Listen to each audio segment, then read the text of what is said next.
안녕하세요. 오늘의 헤드라인, 오늘의 화두, 생각을 생각하는 김관상 TV의 김관상입니다. 오늘이 며칠이죠?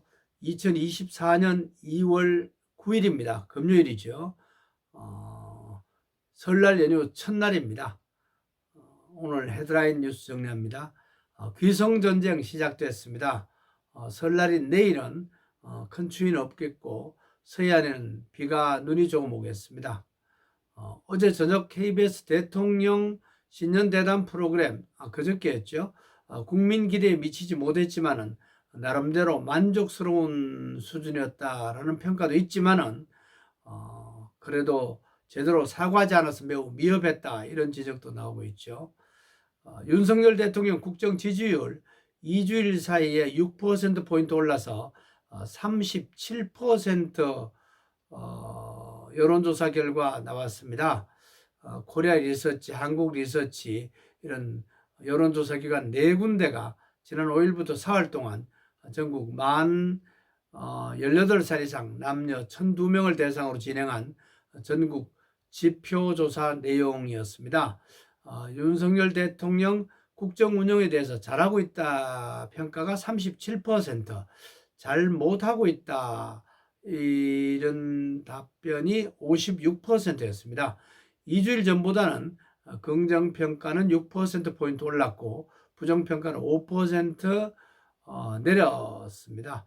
4월 총선에서 국정 운영을 더 잘하도록 정부와 여당에 힘을 실어줘야 한다, 이런 응답은 47%로 직전 조사와 비교하면 5%포인트 증가했습니다. 정부와 여당을 견제해야 된다, 이런 야당에 힘을 실어줘야 된다, 이런 응답이 44%로 4%포인트 줄어들었습니다. 또 운동권 청산론에 대해서는 공감한다가 51%, 공감하지 않는다가 38%로 각각 집계됐고, 검찰 독재 청산론에 대해서는 공감한다는 응답이 58%, 공감하지 않는다는 답변이 37%였습니다. 정당 지지도는 국민의힘 37%, 민주당 30%, 녹색정의당 3%, 지지 정당이 없거나 공감하지 않는다가 35%였습니다. 정당 지지도 아직도 무응답, 이런 부분이 23%나 나오고 있네요. 국민의힘은 이전 조사 때보다 4%포인트 올랐고 민주당은 같았습니다.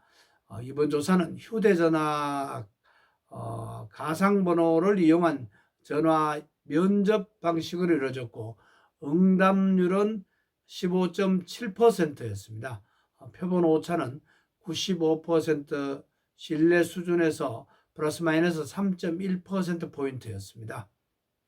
조국 전 법무부 장관 2심 선고도 1심과 같이 유죄가 인정이 됐습니다. 법정 구속은 면했습니다.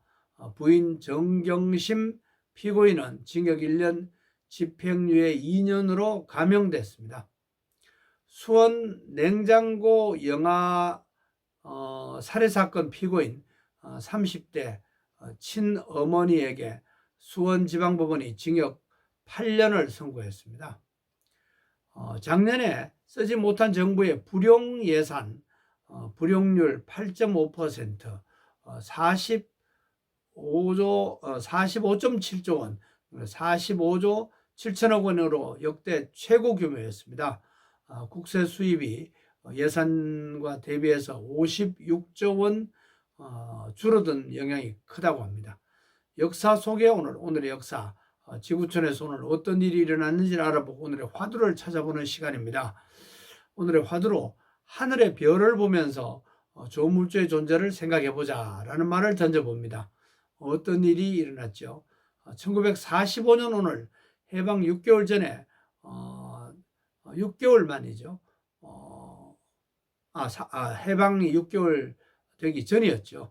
1945년 오늘이니까 대한민국 임시정부가 일본과 독일에 대해서 선전포고했습니다. 임시정부의 군사력은 매우 안타까운 수준이었죠. 건국전쟁 영화를 어제 제가 봤습니다. 이승만 대통령이 해방 뒤에 6.25 전쟁과 이어지면서 강대국 미국의 도움을 받기 위해서 어떤 노력을 했는지 객관적인 내용도 좀 볼 수 있었습니다. 1989년 오늘 화염병 사용 처벌법이 국회를 통과했습니다. 저는 사회부 기자로서 길에서 취재하면서 화염병으로 정말 눈물을 많이 흘렸습니다. 1980년 5월 중순에 숭례문 근처에서 시위 내용을 취재해서 공중전화로 기사를 부르려고 했는데 검열로 방송될 수 없다는 회사 안에 선배의 전화를 받고 참 실망한 기억도 생생합니다. 1990년 오늘 민주정의당과 통일민주당, 신민주공화당 3당이 합당했죠. 우리나라 정당 정치사에는 매우 중요한 일이었습니다. 그래서 민주자유당, 민자당이 창당됐습니다. 2018년 오늘 평창 겨울올림픽이 개최됐습니다. 남북 선수단이 공동 입장했고 92나라 선수 2,920명이 참가해서 사상 최대 규모였죠. 김영남 북한 최고인민회의 상임위원장과 김여정 북한 노동당 중앙위원회 제1부부장 등 북한 고위급 대표단이 서울을 방문했습니다. 2021년 오늘 법원은 김은경 전 환경부 장관의 낙하산 인사 개입 혐의를 인정해서 2년 6개월을 선고하고 법정 구속했습니다. 대법원은 2022년 1월 27일 징역 2년을 확정했습니다. 외국에서도 역사적인 일이 오늘 많이 일어났습니다. 1881년 오늘 러시아의 대문호 도스토옙스키가 세상을 떠났습니다. 가난한 사람들이라는 소설을 쓰면서 이런 마음을 고백했습니다. 나는 그 기나긴 밤마다 즐거운 희망과 꿈, 글 쓰는 일에 대한 애착에 휩싸여 거의 환상에 빠져 살았다. 내가 창조한 인물이 마치 현실에서 살고 있는 것처럼 사랑하고 그들과 함께 즐기고 슬퍼하고 때로는 정말 별일도 아닌 일을 당한 주인공 때문에 마음속으로 눈물을 흘리기도 했다. 소설을 쓰면서 정말 생동감 있는 그런 삶을 살았다는 것을 고백했네요. 1950년 오늘 메카시 미국 상원의원이 미국 국무부에도 공산주의자가 있다 이렇게 발언해서 메카시즘 광풍이 시작됐습니다. 1984년 오늘 고르바초프가 안드로포프 소련 공산당 서기장이 세상을 떠나면서 바로 후임으로 취임을 했습니다. 오늘은 2월 9일입니다. 성경 2장 9절 한 구절을 찾아봤습니다. 마태복음 2장 9절입니다. 박사들이 왕의 말을 듣고 갈새 동방에서 보던 그 별이 문득 앞서 인도에 가다가 악이 있는 곳에 위에 머물러 서 있는지라. 예수 탄생 내용입니다.